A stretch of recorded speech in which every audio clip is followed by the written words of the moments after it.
Pemirsa, jika kita berkunjung ke Kota Bima, Nusa Tenggara Barat, salah satu bangunan unik yang akan kita temui adalah masjid tanpa mihrab atau arah sholat. Ya, ternyata masjid tanpa mihrab ini memiliki kisah sejarah yang sangat penting, khususnya kisah awal mula masuknya Islam ke Tanah Bima. Nah, pemirsa, apa sebenarnya maksud dibangunnya masjid tanpa mihrab ini? Berikut rahasia zaman.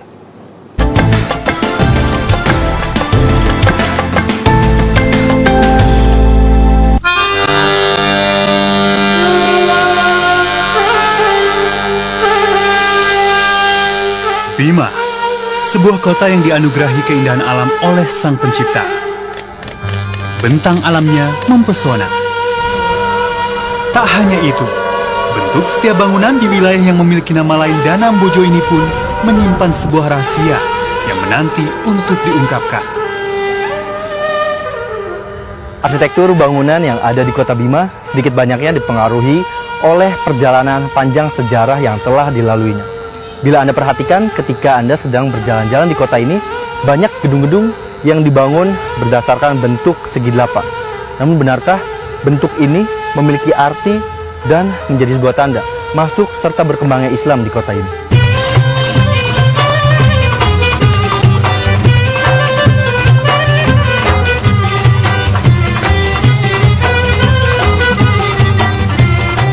Bentuk segi delapan merupakan sebuah konsep pemahaman masyarakat Bima sejak dahulu dalam menentukan pemimpin mereka.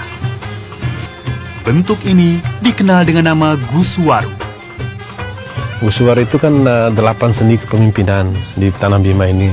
Dulu proses pengangkatan kepemimpinan itu melalui tahapan yang dinamakan Guswaru, 8 sendi kepemimpinan itu. Antara lain ya harus bertakwa, harus memiliki ilmu pengetahuan atau kapasitas intelektual, kemudian harus orang yang berada di tengah-tengah masyarakat, harus orang yang bisa menyatukan kata dengan perbuatan, kalau dalam istilahnya gahirawi pahu gitu ya. Tak hanya menjadi inspirasi dalam pembangunan gedung di Bima, Guswaru ternyata juga memiliki kaitan erat dengan berdirinya sebuah masjid kuno yang menjadi awal mula pusat penyebaran Islam di Tanah Bima, Masjid Kalodu.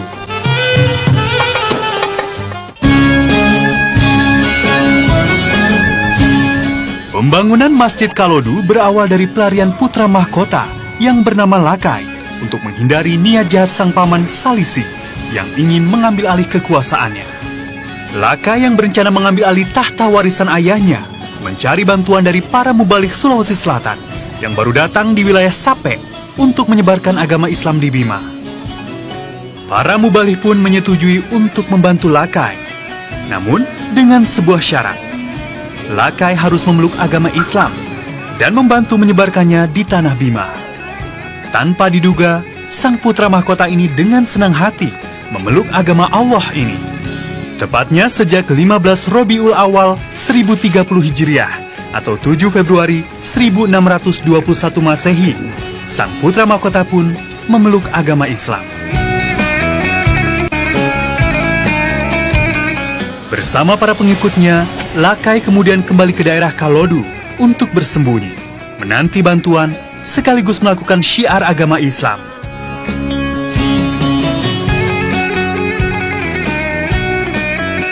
Sepintas, memang tidak ada yang istimewa dari bangunan yang terlihat di belakang saya ini. Namun ternyata, saya menyangka bahwa bangunan ini merupakan sebuah masjid dan menjadi awal mula pusat penyebaran dakwah serta agama Islam yang ada di Bima.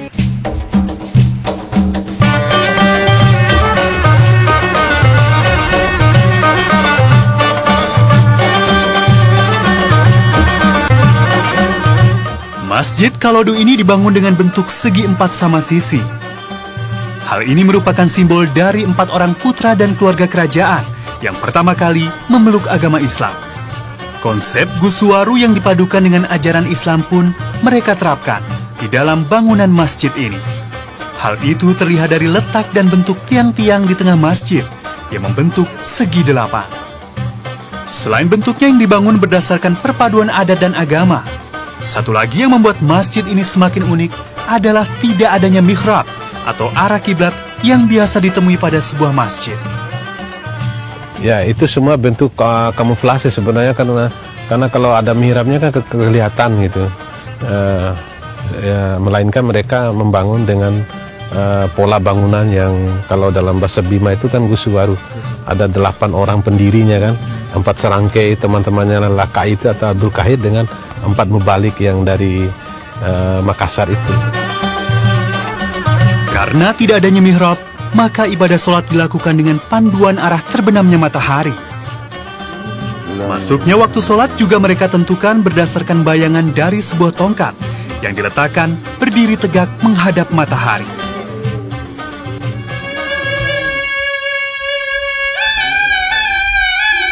Dalam dakwahnya, Lakai yang telah mengganti namanya menjadi Abdul Kahir menggunakan kebudayaan serta tradisi lokal untuk menarik warga sekitar agar memeluk Islam. Perlahan, dakwah Abdul Kahir membuahkan hasil. Seluruh masyarakat desa di sekitar masjid akhirnya memeluk ajaran Islam. Karena hal itu pula, Masjid Kalodu dikenal sebagai Masjid Kamina, yang berarti masyarakat yang pertama mengaminkan atau menyetujui untuk masuk Islam. Bantuan yang diberikan oleh kerajaan dari Sulawesi Selatan akhirnya membuahkan hasil pada tahun 1640 dan mengembalikan sang putra mahkota pada tahtanya. Sejak saat itulah penyebaran Islam di Bima pun semakin meluas dan turut mengubah kerajaan Bima menjadi kerajaan yang berasaskan Islam yang dipimpin oleh Sultan Abdul Kahir. Semakin melekatnya agama Islam di Bima dapat pula terlihat dari lambang Kesultanan Bima yang berbentuk burung Garuda kembar. Hal ini menjadi falsafah kerajaan yang berdasarkan Dwi Sila, yakni hukum adat dan hukum Islam. Masjid Kalodu kini masih berdiri kokoh dan telah menjadi cagar budaya yang dilindungi negara. Para sesepuh desa juga masih melestarikan tradisi yang sejak dulu ada di masjid ini. Mereka duduk berkumpul pada 8 tiang untuk melakukan pengajian dan pengkajian. Dalam setiap kajiannya, mereka saling bertukar pikiran dan membahas satu demi satu ayat Al-Quran untuk ditelaah sesuai pemahaman mereka. Salah satunya adalah mereka mengibaratkan sholat 5 waktu seperti bagian tubuh mereka. Bila satu saja tidak dikerjakan, maka mereka akan cacat selamanya. Pengkajiannya seperti inilah, kan ada namanya buku fikih, adanya namanya 2 kalimat yang memenuhi dunia dan langit. Seperti itu dia pengkajian. Nah, sehingga pada saat itu dia ingatlah, ketika saya ini adalah berbuat kan seperti itu dia, angan-angan dia, angan-angannya itu, maka angan-angan yang berbuat baik itu dikatakan ilham Allah yang Maha Kuasa. Ajaran agama Islam yang semakin melekat dalam keseharian masyarakat Bima turut pula berakulturasi dengan tradisi lokal. Salah satunya terlihat dari pantun lepas yang dulu berisi kisah percintaan dan hubungan manusia dengan manusia. Kini tradisi itu berubah menjadi pantun yang syarat dengan nuansa Islami, seperti ajakan mendirikan sholat dan mengingat kematian bila ajal telah tiba. Meski tanpa mihrab dan harus melalui konflik pada awal penyebarannya, pada akhirnya Islam telah mendamaikan dan memberikan ketentraman bagi setiap warga Bima.